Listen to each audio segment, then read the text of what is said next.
Baiklah pelajar, ciri-ciri iklim di Malaysia kita boleh kaji dari 3 unsurnya, iaitu yang pertama kita kaji suhu dia macam mana.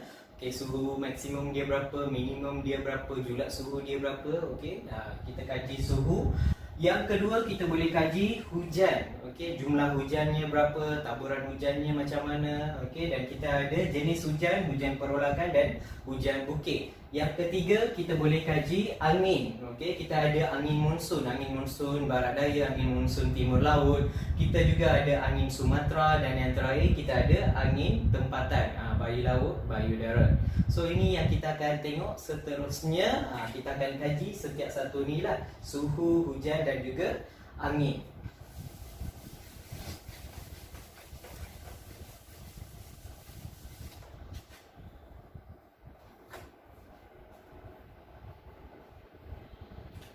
Okey, so pelajar boleh rujuk buku teks pelajar muka surat 50, 51 dan seterusnya untuk setiap unsur ini. Okey, kita bermula dengan suhu di sini.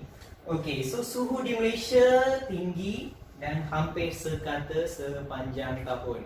Okey, memang suhu kita tinggi dan hampir sekata lah. Kita tak ada ekstrim. Contohnya sehari tu 5 darjah, hari seterusnya 36 darjah ke, tak ada macam tu.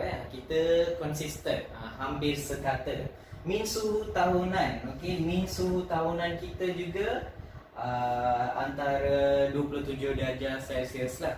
Okey, taburan maksudnya purata suhu kita 27 darjah Celsius. Julat suhu kita kecil 1 hingga 3 darjah Celsius sahaja. So apa dia julat suhu? Okey, julat suhu ni kita dapatkan suhu maksimum tolak suhu minimum. Okey, bila maksimum tolak minimum kita boleh tahu julat suhu tahunan kita berapa. So sangat kecil antara 1 hingga 3. Contohnya di sini ada data berkaitan suhu untuk setahun ni. So maksimum kita tengok di sini lebih kurang ni maksimum.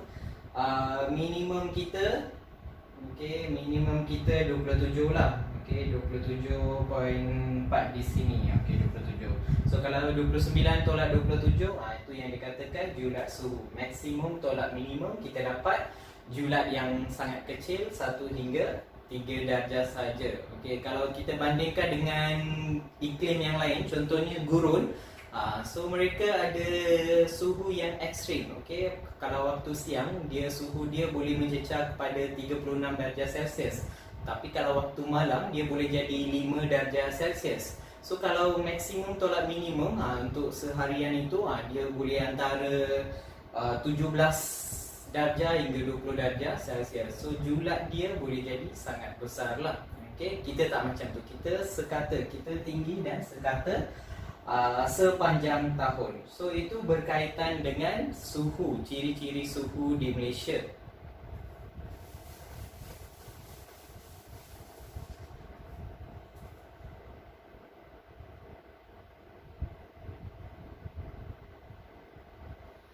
Okey, seterusnya kita tengok pula unsur hujan di sini. Okey, negara kita menerima hujan sepanjang tahun. Ni yang saya katakan tadi, kita sepanjang tahun ada je hujan. Kita bukan macam 3 bulan tu musim kering, 3 bulan lagi musim hujan je. Tak ada macam tu.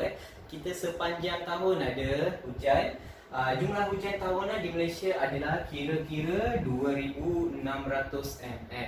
Ni tertinggi lah, banyak tu 2,600 mm. Kalau dibandingkan dengan iklim Siberia hanya 500 mm saja. Kalau iklim gurun, mereka hanya menerima hujan sebanyak lebih kurang 250 mm sahaja.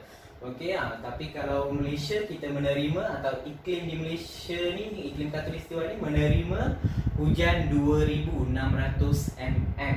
Taburan hujan adalah tidak sekata kerana dipengaruhi oleh bentuk muka bumi dan juga tiupan angin. Okey, maksudnya ada kawasan itu sentiasa hujan, ada kawasan itu jarang-jarang hujan. Okey, so kenapa? Dipengaruhi oleh bentuk muka bumi dan juga tiupan angin monsun. Okey, kawasan-kawasan negeri-negeri yang menerima tiupan angin monsun tu dia ada pengaruh hujan ni lah.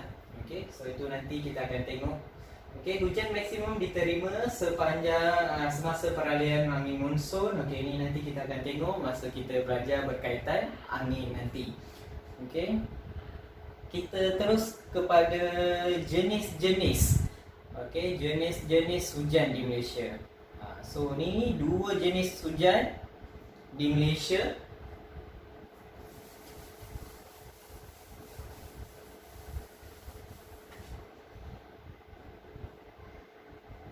Okey, kita ada dua jenis hujan di Malaysia. Yang pertama, hujan perolakan.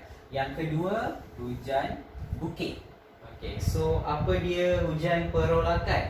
Okey, hujan perolakan ni disebabkan oleh awan cumulonimbus. Okey, kita ada banyak jenis awan, nama-nama awan, awan cirrus lah dan sebagainya, awan nimbus. Ini awan cumulonimbus. Pelajar kena ingat nama dia awan cumulonimbus. Okey, so kita tengok cara macam mana pembentukan hujan perolakan. Permukaan bumi dipanaskan oleh pancaran matahari, air tersejar dan membentuk wap air. Udara panas bersama-sama wap air naik ke atmosfera sampai di paras yang tinggi. Udara menjadi sejuk dan wap air mengalami proses pemeluapan menjadi titisan air lalu membentuk awan cumulonimbus. Kebiasaannya hujan lebat turun pada lewat petang disertai kilat dan petir. So hujan yang selalu kita terima adalah hujan perolakan lah. Okey, hujan perolakan ni sebenarnya hasil daripada awan cumulonimbus. Okey, itu yang pelajar kena ingat. Seterusnya kita tengok pula apa dia hujan bukit. Okey, hujan bukit. Kita tengok gambar raja dia dulu. Okey, so ni gambar raja dia. Hujan bukit ni sebenarnya kawasan yang di sini akan menerima hujan lah. Kat belakang tu kawasan dah jadi lindungan hujan. So kawasan belakang ni dia tak menerima hujan. Okey, untuk maklumat lanjut ni, ni nota-nota ni pelajar boleh rujuk buku teks muka surat 51. Okey, so yang penting di sini pelajar kena tahu ada dua jenis hujan. Yang pertama hujan perolakan dan yang kedua hujan bukit. Okey, hujan perolakan ni disebabkan oleh hasil daripada pembentukan awan cumulonimbus. Manakala hujan bukit ni kamu kena tahu kawasan yang di belakang ni yang dihalang oleh bukit ni dia takkan menerima hujan lah. Okey, atau kurang menerima hujan.